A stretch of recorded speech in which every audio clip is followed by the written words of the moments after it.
이제 이럴 거예요. 뒤에 우리 뭐 이야기 좀 하겠지만은 윤석열 전 총장 같은 경우에도 뭐 쩍버리니 이런 이야기 안 나오게 하는 거는 이재명 지사를 벤치마킹하는 수밖에 없어요. 그 뭔데요? 아니 정책적 논쟁, 큰 싸움터에서 논쟁이 되는 부분으로 싸워야 되는 거죠. 윤석열 전 총장 보면 참 이게 좋은 건지 안 좋은 건지 모르겠는데 이런 게 있습니다. 본인이 지금 논쟁이 되고 본인 메시지로 논쟁이 되다 보니까 장모 부인 이야기에 쏙 들어갔어요. 그건 그렇죠. 분명한 효과거든요. 근데 이게 지금 이 좋은 논쟁이냐? 나쁜 걸로 덮었네. 그러니까 아니 그런 건데 자연스럽게 윤 전 총장 얘기로 넘어갔는데 이 얘기잖아. 장모와 부인은 어디로 가고 이제 본인의 뭐 120시간부터 시작해가지고. 근데 그 캠프 얘기 들어보니까 본인이 그렇게 구설수 오르고 논란이 되는 것도 상당한 효과가 있었다라고 판단을 하더라고요. 그래서 무슨 판단이에요? 그랬더니 최재형 얘기가 쏙 들어갔잖아 이러더라고요. 뭐 그렇긴 그런 건 있죠. 자기네들이 대략 기사의 40% 정도를 점유하고 있다. 그것은 좋은 현상 아니냐. 다른 후보는 완전히 무의미하게 만들었다. 이런 식의 얘기를 하는데 그 정치인들이 그거 부고만 빼놓고는 나쁜 기사로 나오는 게 좋다는 그거. 네. 그런데 참 근데 그게 맞는 판단인지는 잘 모르겠어요. 왜요? 김태현의 정치쇼. 민주당부터 해볼게요. 이재명 경기지사 원래 이제 기본과 무상 시리즈가 이재명 경기지사 대명사인데 어제 또 기본주택 공약을 발표했어요. 보니까 임기 내에 주택 250만 원 공급한다. 뭐 이거는 이제 문재인 정부에서 하겠다고 그러는 거 200만 원. 거기다 플러스 내가 50만 원 더해서 250만 원 할 거고 임기 내에. 그리고 이 중에서 100만 원 이상을 기본주택으로 공급하겠다. 야 이거 어떻게 보셨어요 공약? 일단 부동산이라는 전쟁터가 이제 우리가 다 예측하다시피 이제 전쟁터지 않습니까? 대선의 제일 논점일 것이고. 근데 사실 또 이게 되게 어려운 문제잖아요. 어렵죠. 그러니까 다들 보면은 특히 여권에서는 두 가지 축이에요. 공급 늘리겠다. 그다음 규제. 여기서 규제를 한 건 뭐 세금을 올린다라든지 뭐 택지 상한제 뭐 이 두 가지 축인데 다 어렵죠. 하지만 이재명 지사는 이 어려운 전쟁으로 뛰어들었다. 어차피 피하지 못해 전쟁터이고 그리고 그렇죠. 지금 뭐 우리 뒤에 이야기 나오겠지만 뭐 음주운전이니 뭐 검사 사칭 뭐 이런 걸로 이쪽 전쟁터에서 싸우는 것보다 이쪽 전쟁터 공약과 정책의 전쟁터에서 싸우고 여기서 이제 뭐 공방이 벌어지고 또 뭐 야당은 공격하고 반박하고 그 싸움을 하는 게 훨씬 더 좋다. 이건 거죠. 정치적인 의도가 있군요. 그러니까 그건 뭐 다 정치적인 의도가 있는 거죠. 모든 정치인에겐 정치적 의도가 없는 게 어디 있습니까? 설사 비판을 받더라도 그렇죠. 이 싸움 음주운전 100만 원 아래짜리 하나 더 있지 이거보다는 그럼요. 야 기본주택 무슨 돈을 하고 이게 뭐 100만 원가 되냐 뭐 80만 원밖에 안 되는 거 아니냐 이 전쟁에서 싸우는 게 훨씬 나은 거죠. 아니 부동산 이거 얘기한다고 그 음주운전 프레임이 벗어날 수 있을까라는 생각도 들고 이재명 지사가 얘기한 기본주택 정책은 판타지예요. 소설입니다. 판타지. 역세권이라고 그랬어요. 어떻게 100만 호를 공공주택으로 제공할 수 있는 부지를 마련할 수 있을지. 그리고 역세권 아파트를 대략 10억 원으로 보더라고요. 뭐 지방이야 뭐 그럴 수 있겠지만 서울 같은 경우에 역세권 아파트 10억을 어떻게 볼 거냐. 그리고 거기서 뭐 건설 비용 대략 3억 원으로 본다고 하는데 좋아요. 그럼 3억 원. 그러면 100만 호면 300조잖아요. 재원 어떻게 마련할 거예요? 그런 것들을 보면 판타지 소설을 쓴 것 같은데 본인도 자신이 없는 것 같아요. 저 이 정책 내놨으니까요. 다른 후보들 많이 같이 논쟁하고 논의합시다. 이렇게 얘기했거든요. 윤태곤 실장님이 얘기하신 것처럼 프레임을 바꾸기 위한 나쁜 의도가 있다. 라고 말씀드립니다. 이걸 뭐 나쁜 의도 좋은 의도 저는 뭐 그거는 모르겠고 어쨌든 지금 장 소장이 말씀하신 거 이렇게 논점이 형성이 되는 거잖아요. 그리고 이재명 지사의 특징이 이제 뭐 그 슬로건 중에 그게 있죠. 뭐 합니다 이재명. 나는 한다. 나는 집행을 할 수 있다. 그럼 이게 이제 중도층이라든지 심지어 이제 일부 보수층한테까지 소구력이 있을 것이다. 이 100만 원, 200만 하자는 쪽하고 하지 말자는 쪽하고 싸우면은 사실 하자는 쪽이 이니셔티브를 쥐는 게 있어요. 아까 이제 우리 앞 코너에서 김태현 변호사가 88 올림픽 그랭 루가니스 이야기. 그랭 루가니스. 멋있습니다. 노태우 대통령의 트레이드 마크가 주택 100만 호 건설. 분당 일단을 맞아요. 만든 또 실제로 졌잖아요, 거기. 그렇죠, 졌죠. 거기에 대해서 이제 오버랩 시키기도 할 거예요, 분명히. 아니면 그 생각이 없으셨는데 오늘 제 말을 듣고 하실 수도 있겠네요. 군사 정권과 오버래. 군사 정권하고 그게 뭐 무슨 상관입니까? 뭐 근데 분당 이제 일단 생겨가 좋아졌잖아요. 근데 이런 것 같아요. 합니다라는 선거 구호는 지난 4.7 보궐선거 때 박영선 의원의 캐치프레이즈였거든요. 이게 자칫 잘못하면 조롱당할 수 있다고 봐요. 예를 들면 도심 한복판에 수직공원을 세우겠습니다. 그다음에 경부고속도로 지어해가지고 거기다가 뭐 몇십만 호를 아파트를 세우겠습니다. 이런 허황된 공약을 남발하는 사람으로 낙인 찍힐 수도 있다라는 생각이 듭니다. 근데 저는 어제 그런 게 궁금했어요. 이게 야당보다 민주당 같은 경우에는 이낙연 문재인 정부를 계승했다고 자하면은 이낙연 전 대표도 부동산 문제는 조금 잘못한 거다 이렇게 얘기하잖아요. 그러면은 문재인 정부를 극복을 해야 되는 거잖아요. 그럼 문재인 정부의 정책을 비판할 수밖에 없잖아요. 근데 어제 이재명 지사 얘기하니까 이런 얘기가 있더라고요. 문재인 정부의 부동산 정책과 관련해서 대통령의 방향이 실패한 게 아니라 방향을 따라 집행하는 것이 실패다. 대통령이 부동산으로 돈 못 벌게 하겠다고 지시를 하면 국무총리부터 부처장관이 완결된 정책을 만들어 집행해야 하는 거 아니냐 이렇게 얘기했던 거거든요. 자기가 국무총리였잖아요. 아니 그러니까 이재명 지사가. 이재명 지사가. 그러니까 지금 민주당이 되게 좁은 틈에 싸우는 거예요. 뭔가 차별화를 해야 되고 또 아까 말씀하신 것처럼 정책과 비전 이야기하면은 지금 뭔가 잘못됐으니까 나는 더 좋게 만들어야 되겠다. 이게 기본 논리잖아요. 근데 그게 그럼 또 대통령 차별화 이야기가 되니까 사실 그게 이재명 지사의 말은 제가 생각할 때는 본인도 그 말이 안 된다고 생각할 거예요. 내가 대통령인데 우리 총리야 전 장관들 우리나라를 아름답고 훌륭한 나라를 만드십시오. 반드시 하세요. 라고 했는데 아름답고 훌륭한 나라를 못 만들면 그게 대통령은 문제가 없고 총리하고 장관 책임입니까? 그건 뭐 말이 안 되는 거죠. 이건 어쨌든 경선에 이기기 위한 트집 잡기가 계속 될 것이다라고 보여집니다. 네, 이제 이럴 거예요. 뒤에 우리 뭐 이야기 좀 하겠지만은 윤석열 전 총장 같은 경우에도 뭐 쩍버리니 이런 이야기 안 나오게 하는 거는 이재명 지사를 벤치마킹하는 수밖에 없어요. 그 뭔데요? 아니 정책적 논쟁, 큰 싸움터에서 논쟁이 되는 부분으로 싸워야 되는 거죠. 윤석열 전 총장 보면 참 이게 좋은 건지 안 좋은 건지 모르겠는데 이런 게 있습니다. 본인이 지금 논쟁이 되고 본인 메시지로 논쟁이 되다 보니까 장모 부인 이야기에 쏙 들어갔어요. 그건 그렇죠. 분명한 효과거든요. 근데 이게 지금 이 좋은 논쟁이냐. 나쁜 걸로 덮었네. 그러니까 아니 그런 건데 자연스럽게 윤 전 총장 얘기로 넘어갔는데 이 얘기잖아. 장모와 부인은 어디로 가고 이제 본인의 뭐 120시간부터 시작해가지고. 근데 그 캠프 얘기 들어보니까 본인이 그렇게 구설수 오르고 논란이 되는 것도 상당한 효과가 있었다라고 판단하더라고요. 그래서 무슨 판단이에요? 그랬더니 최재형 얘기가 쏙 들어갔잖아 이러더라고요. 뭐 그렇긴 그런 건 있죠. 자기네들이 대략 기사의 40% 정도를 점유하고 있다. 그것은 좋은 현상 아니냐. 다른 후보는 완전히 무의미하게 만들었다. 이런 식의 얘기를 하는데 그 정치인들이 그거 부고만 빼놓고는 나쁜 기사로 나오는 게 좋다는 그거. 그런데 참 근데 그게 맞는 판단인지는 잘 모르겠어요. 왜요? 왜냐하면 부정적인 이미지가 계속 더 씌워지잖아요. 그러니까 실수가 계속 누적되다 보면 그것은 실력으로 판단할 수밖에 없어요. 물론 어제 윤석열 총장이 앞으로 유념하겠습니다라고도 했고 뭐 컨설팅을 받았다 하더라고요. 태도 나왔어요. 뭐 이런 것들 그런 것들을 통해서 고쳐나가면 앞으로 이런 실수를 줄일 수 있겠지만 그런 판단 아까 참모들이 그런 판단했다는 것 자체가 저는 상당히 좀 실망스러웠다라고 말씀드립니다. 저 판단 예를 들면 참모들이 했다는 판단. 야 그래도 우리가 기사를 다 장악했잖아는 판단에 대해서 어떻게 보세요?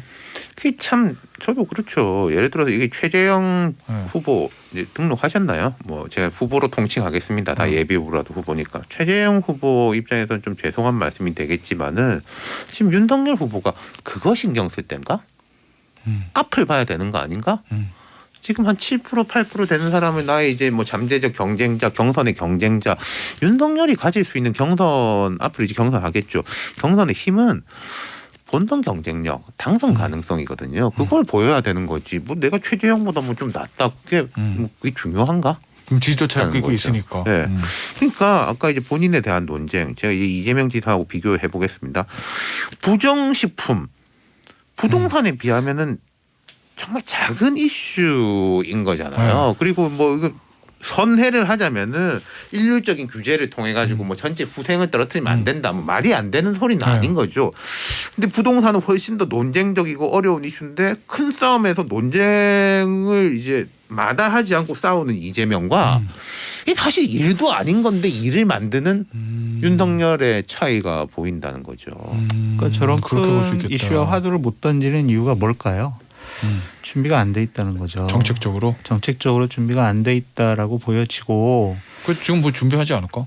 준비를 하겠죠. 네. 준비를 하는데 아직 준비가 던질 만한 준비가 안 돼 있다는 것이 보여지고 네. 계속 자꾸 구설수 설화에 휘말리는 것은 준비가 안 돼 있는 후보네 지도자 깜일까라는 그런 의구심까지 받을 수가 있다라는 네. 생각이 듭니다. 네. 대선 후보는요. 네. 본인의 자유로운 생각을 네. 정제되지 않게 얘기하면 안 되는 자리예요. 본인의 말 한마디 행동 하나가 큰 사회적인 파장, 본인에 대한 판단, 진영에 대한 판단을 불러일으킬 수 있거든요. 앞으로 좀 더 조심하고 정제된 얘기, 참모들이 써준 얘기만 당분간 하셔라. 왜냐? 지금은 뭘 잘하려고 하지 말고 초반에 실수를 줄이는 것이 중요하다라고 앞서 나가는 거니까. 말씀드립니다. 그게 이준석 대표가 어제 재미있는 이야기를 했더라. 오늘 아침인가 재미있는 이야기를 했던데 뭐 태도 같은 건 바꾸면 되는 거다. 그러니까 이런 건 저는 있을 거라고 봐요. 안철수 대표 수년 동안 보면은 이런 기사들 많이 났습니다. 안철수 이번에 진짜 바뀌었다. 뭐 진짜 바뀌었다. 누굽니까? 뭐 매년 바뀌어? 이제는 술도 이제 뭐 하고 이러더라. 그럼 윤석열 후보 입장에서는 좀 바뀌면은 이제 그런 기사들 나오고 윤석열이 이제 바뀌었다. 다리를 좁혔다. 뭐 그리고 그렇죠. 나이 좁혔다. 뭐 남들 말을 잘 듣더라.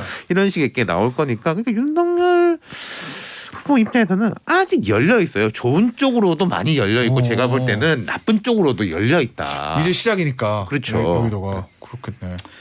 제가 이제 윤석열 총장 측에 방송에서 계속 했던 얘기들이 있어요. 빨리 입당해라. 김정일 위원장 만나라. 그 정치인 출신 본부장을 빨리 들여라. 다 됐네? 다 됐는데 하나가 아직 안 됐어요. 뭐야? 광화문에 그 대선 캠프 이마필 빨리 여의도로 옮기시라. 싸움과 경기는 여의도에서 하지 광화문에서 안 하거든요. 그러니까 이거 현실적인 불편함도 있는 거예요. 의원들이나 참모들이 광화문에 가서 막 이렇게 회의했다가 다시 여의도로 왔다가 또 다시 갔다가 뭐 이렇게 되거든요. 본인도 불편해요. 제 자랑 해볼까요? 자랑요? 맞춘 게. 저는 네거티브 이건 크게 중요하지 않을 거다. X8 결국 이제 자기가 잘하느냐 못하느냐 정치인으로서 그 모습이 중요할 거다라고 말씀드렸잖아요. 맞잖아요. 그러네. 그러면 이거 맞추지 말고 조언도 한마디요. 그러면 지금 윤 총장 캠프에서 제일 우선적으로 해야 될 게 뭐예요? 아니 뭐 이런 거겠죠. 거기도 이제 뭐 의원이 한 수십 명 되는 거 아닙니까? 이른바 윤석열 개라고 뭐 한 40명 뭐 이렇게 된다면서요. 뭐 사람이 없어서 문제겠어요? 우선순위와 선택의 문제인 거죠. 그걸 할 수 있는 장제원 의원이 이제 상황실장 뭐 이렇게 되셨던데 그러면은 이제 장제원 의원의 역할이 중요한 거죠. 근데 저는 윤태권 실장님과 의견이 좀 다른 부분이 이 네거티브나 검증 이 부분도 저는 상당히 중요해질 거라고 봐요. 왜냐하면 윤석열 후보 같은 경우에는 한 번도 제대로 검증 받아본 적이 없습니다. 청문회 많이 했잖아요. 이제 총장 때 그때야 뭐 워낙 보호막이 있었잖아요. 그 민주당이라는. 그런데 이제 국민의힘 대선 후보 경선이 벌어지게 되면 이제 홍준표 의원 이분 신사적으로 이렇게 강하신 분이죠. 경기하는 분 아니거든요. 종합 격투기 할 겁니다. 아주 편법에 능하고 상당한 수준으로 공격을 할 거예요. 유승민 의원, 윤희숙 의원 정책적으로도 상당히 뭐 여러 가지 얘기를 공격할 거예요. 검증은 홍준표, 정책은 유승민 여러 강자겠구나. 저는 그것도 그렇게 봐요. 윤석열이 자기의 경쟁력과 대중적 지지를 높여가는 방법밖에 없습니다. 예를 들어서 내 예상 문제 뭐 100개 뽑아가지고 답 만드는 것보다요.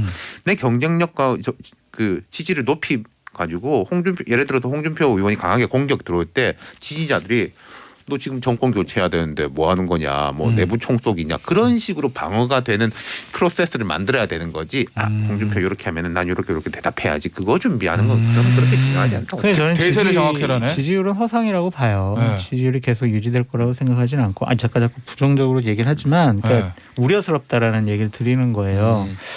어쨌든 여러 가지 검증과 본인의 뭐 국가에 대한 비전 이런 것들이 제대로 준비되지 않으면 과연 저분에게 나라를 맡겨도 될까라는 국민적 의구심도 커질 거다. 거기에다가 또 개인적인 여러 가지 검증 부분까지 더 씌워진다면 지금의 지지율이 유지되지 않을 가능성도 있고 지지율이 유지되지 않는다면 대세로는 허상이 될 거다. 그럼 윤석열 아니면 누가 있을까라는 대안을 찾을 거고 그런 것들을 유승민, 홍준표, 최재형 의원이 지금 계속 준비하고 있는 것으로 보여지는데 제가 드리고 싶은 말씀은 제대로 잘 준비해서 대응하셔야 된다. 그러니까 뭐 위로 아래로 다 열려 있다. 이거는 저희 이 두 사람의 이제 의견이 이제 일치하는 바인 거고. 근데 제가 생각하는 거는 그런 아주 구체적인 세세한 준비보다는 큰 부분을 계속 잡고 가는 게 중요하다. 뭐 이런 말씀이죠. 네. 마지막으로 윤총장에 대해서 저기 윤태곤 시장한테 하나만 물어볼게요.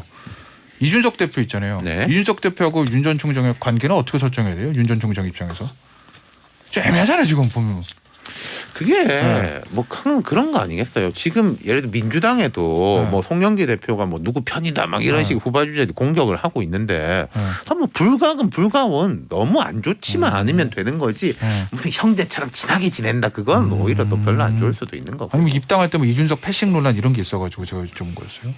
그게 뭐 기분 좋겠습니까? 당연히 기분 안 좋겠죠. 이준석 대표 입장에서. 왜 그러셨을까요, 진짜? 알겠습니다. 최재형 감사원장 얘기 한번 볼게요. 전 감사원장. 오늘 이제 대선 출마 선언한다는 것 같은데 보니까 뭐 출마 선언을 보면은 뭐 대한민국 미래 비전 이런 거를 담겠다. 뭐 이렇게 예고는 돼 있고 오늘 2시니까 내용은 이제 나와 봐야 할 건데 최재형 전 감사원장이 지지율이 한 7, 8%까지 갔다가 10%를 못 넘기고 좀 빠졌거든요. 그럼 장 교수가 만약에 최재형 전 감사원장한테 지금 뭘 해야 저 캠프가 살 수 있다라고 조언을 주신다면 뭐가 있을까? 저는 세력을 모아라라고 얘기하고 싶어요. 그러니까 근데 좀 많이 갔잖아요. 의원들이랑 친하게. 아니 근데 그거를 감췄더라고요 보니까. 자꾸 이제 지지 선언이 나오게 만들어야 돼요. 의원도 그렇고 뭐 전국 지역별로도 나오고 그렇고 최재형에게 새가 모이네라는 인식을 국민들한테 줘야 될 것이고 또한 최재형 원장이 국민들 특히 국민의힘 지지층이 원하는 얘기를 해야 돼요. 그러니까 저는 오늘 뭐 대선 출마 이 시기에 메인 컨셉을 미래, 청년 이렇게 잡았다고 하는데 저는 이거는 잘못됐다고 봐요. 국민의힘 지지층이 원하는 게 뭡니까? 정권 교체입니다. 그러면 정권 교체, 내가 확실하고 안정된 정권 교체를 할 수 있는 사람이에요. 라는 메인 컨셉을 가지고 접근해야지. 일단 보수층부터 잡아라. 그렇죠. 그렇게 뭐 청년 미래를 하면 과연 당신이 뭘 가지고 청년들을 뭐 미래를 대비할 수 있게 하겠어? 라는 물음에 구체적인 답을 할 수 없을 것 같아요. 전 얘기도 생각이 약간 다릅니다. 네. 그래요? 재밌다 오늘. 자, 고니하고 평경장 싸움은 누가 이길까? 지지층이 원하는 이야기를 해야 되는 건 맞아요. 근데 지지층이 원하는 게 무엇인지 조금 깊이 들여다봐야 된다고 생각하거든요. 정권 교체해야 됩니다. 문재인 정부 문제입니다. 입 달린 사람 누구나 다 하는 이야기인데 거기에서 무슨 차별화가 있을 수 있냐. 그럼 지지층 생각할 때 저 사람의 저런 행보 내가 미처 생각은 못했지만 저런 말을 함으로 인해 가지고 저것들이 오히려 정권 교체 가능성을 높이겠다. 하나 더 들어가야 된다라는 거죠. 그냥 뭐 문재인은 안 됩니다. 뭐 민주당이 다시 할 수 있습니다. 그건 차별화의 요체가 아니죠. 그 부분은 세를 좀 가셔야 된다는 그 부분은요. 그래서 새 과시 같은 그런 건 있겠죠. 이게 숫자를 사람을 줄 세운다라기보다 저 사람 별로 준비 안 된 줄 알았지만은 준비가 오히려 꽤 돼 있네. 윤석열보다도 오히려 뭐 안정감 있는 사람들이 있네. 그런 부분은 중요하겠죠. 캠프 멤버나 이런 거 봤을 때. 그러니까 제가 자꾸 이제 오늘 윤태곤 시장님하고 자꾸 좀 부딪히는 부분이 있는 게 뭐냐면 이제 생각이 좀 다른데 예를 들면 청년과 미래를 메인 컨셉으로 최재형 원장이 얘기를 했어요. 그러면은 많은 국민들은 물어볼 거예요. 어떻게 당신이 미래를 담보할 거야. 그에 대한 답을 주기가 어렵거든요. 그럼 자기의 능력과 컨셉이 맞지가 않아요. 그러면 할 수 없는 일이다라고 판단이 들면 이거는 캐치프레이즈로서 좋은 캐치프레이즈가 아니다라는 생각이 들고 어차피 지금 주전 선수가 지지율이 너무 높아요. 그러니까 주전 선수가 스스로 부상을 당하거나 아니면 컨디션이 나빠서 골을 못 넣거나 그랬을 때 대체 선수, 후보 선수가 경기에 뛸 수 있는 거지 윤석열이라는 사람이 존재하는 한 최재형은 뜰 수가 없다. 다른 후보 뜰 수가 없다. 그러니까 그 전까지 몸을 제대로 만들어놔라. 나도 골을 넣을 수 있어요. 기술 연마하고 있어요. 이런 이미지를 줘라라고 말씀드리고 싶어요. 마찬가지예요. 최재형. 그렇죠. 제가 이게 정권 교체만 이야기하는 거 안 된다는 말씀하고 지금 장 소장 말씀하신 건 똑같은 이야기예요. 그 부분은 알겠습니다. 야 오늘 고니 평경장 그리고 남자 정마담이 펼치는. 아니 근데 평경장은 중간에 저기 기차에서 떨어져서 죽잖아요. 왜 나 보내려고 그래요? 지역이 그래서 대전이. 아 대전이라도 그럼 정마담 그렇지. 감옥이야. 결국 아니 정마담도. 그러면은 뭐 고니 만세. 자, 저는 송경민님이 문자 보내주셨네요. 배구 2세트 이겼습니다 하셨고요. 자, 박수. 우와. 야, 끝까지 해서 다 이겨야죠. 김연경 선수 화이팅. 그리고 정치초도 화이팅. 여의도 타짜도 화이팅. 여기서 마무리할게요. 감사합니다. 감사합니다.